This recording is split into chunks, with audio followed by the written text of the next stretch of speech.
G'day folks, Scott here from Father and Son Hunting. Welcome to Season 4, Episode 2. We have a great turkey hunt for you. It's titled In Your Face.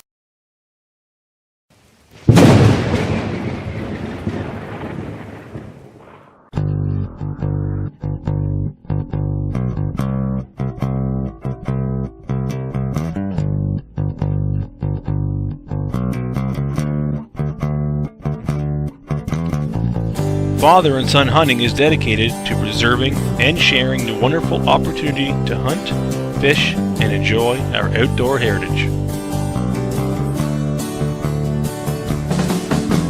We could keep our experiences to ourselves, but we'd rather share them with you and encourage you to do likewise.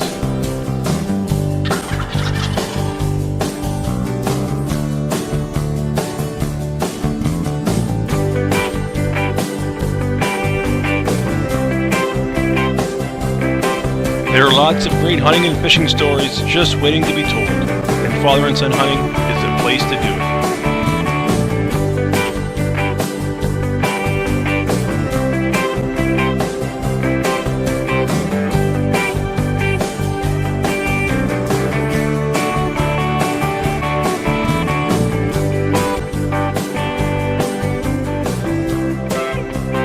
Father and Son Hunting.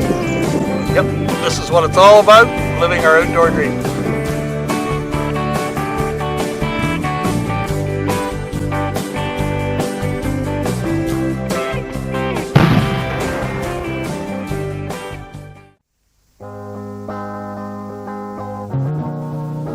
Today's hunt brought to you by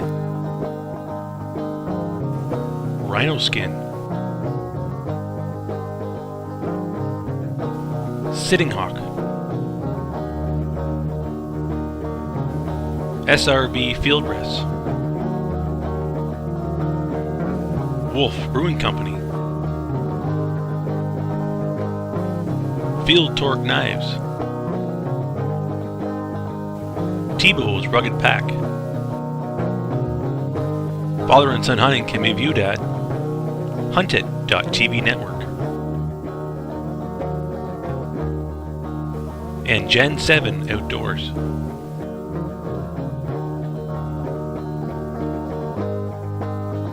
Okay, it's the third week of turkey season here in Ontario. I've been in a few times with not much success. The trees are starting to bud, spring has arrived, and things are starting to liven up.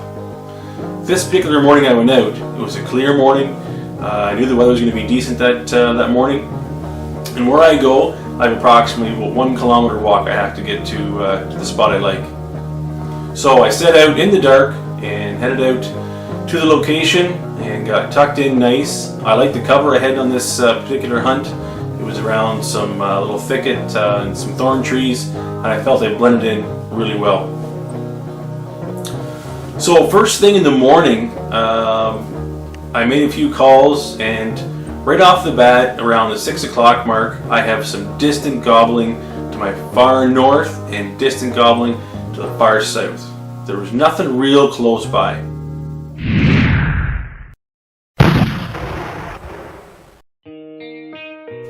Father and Son Hunting can be viewed at their website at fshunting.com, Vimeo, Facebook, Twitter, and YouTube. Around the 6:30 mark, I had two little jakes pop out to the right of me, and they took a look at the setup, and they didn't want to get too close. They were pretty small little guys, so I think they felt they were overmatched by my decoy that was there. But they had a look, and they headed back into the bush.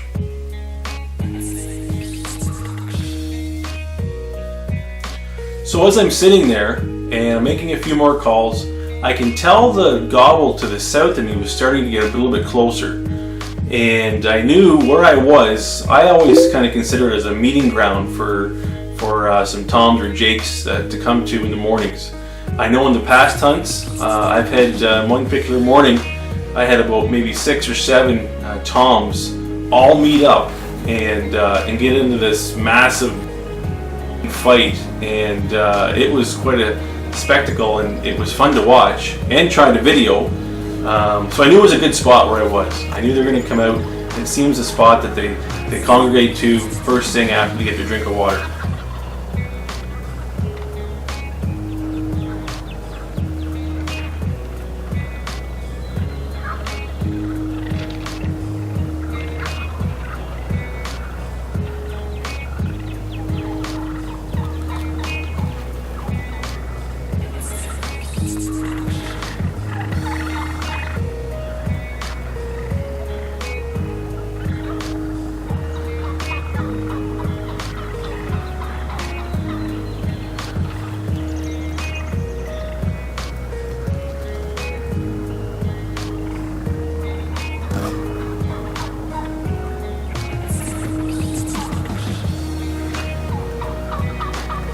So as I'm sitting there, and I know this goblin from behind is getting closer, I do a few more calls. What I didn't realize though was this Tom was following two hens. And when I made my last call, he was actually to the left of me up on top of this hill.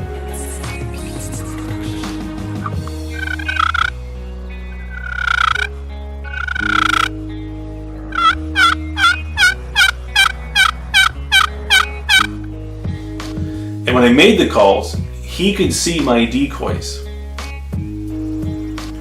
So after the last two calls I made, and I knew the Tom was to the left of me up on the hill, I just stayed quiet.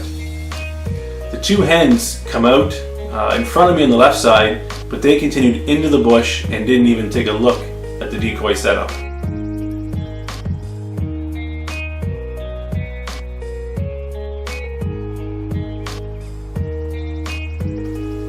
However, when the Tom came out, he turned and started working towards the decoys. He broke off those two hens, and I knew I was going to be in business.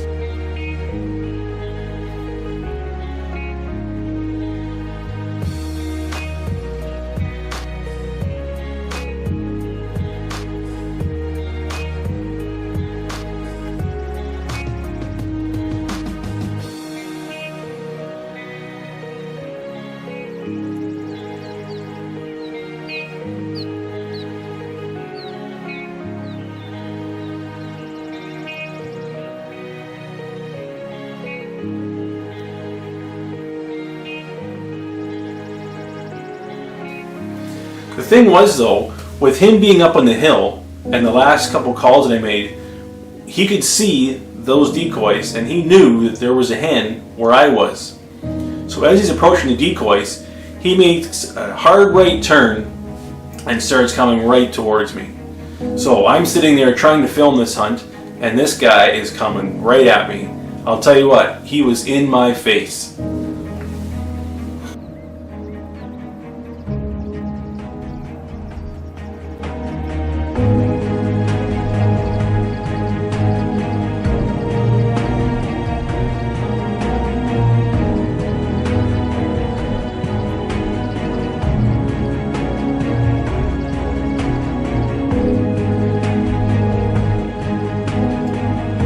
As he approaches me, I obviously try and be as still as possible, and I am even worried at this point that blinking is going to make him get spooked.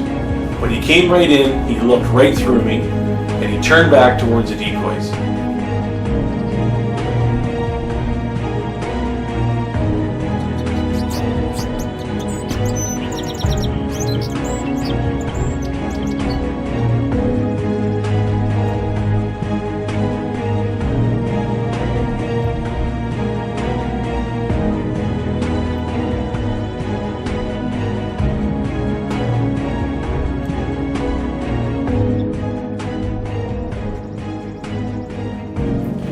So as soon as he turned and he went towards the two decoys, I knew that was my time to set up.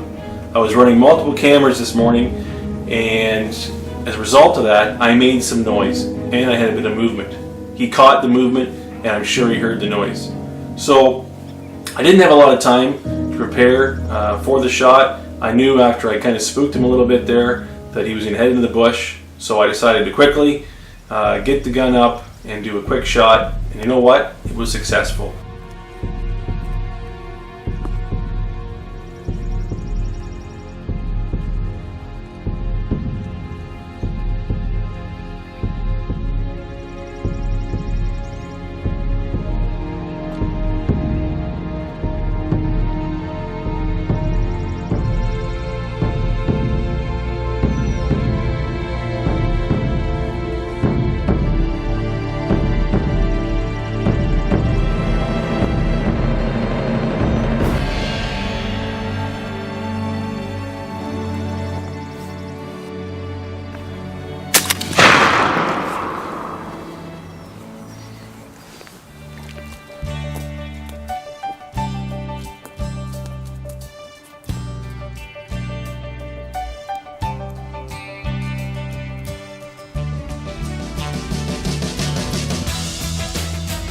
So the Tom that I got that day, it was a real nice bird.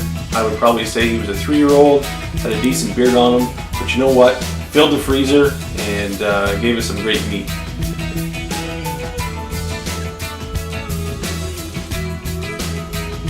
So on this morning it was a hunt by myself, so I'm lugging all my hunting stuff in with the camera equipment. It's a kilometer walk, so after I got that bird, it's a slow and steady walk back to the vehicle.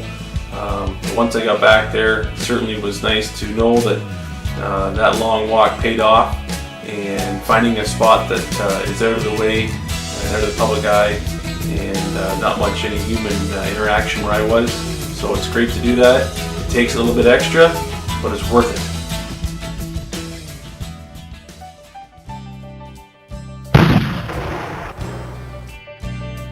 And stay tuned for the next episode where my dad and I go for a double. Take care.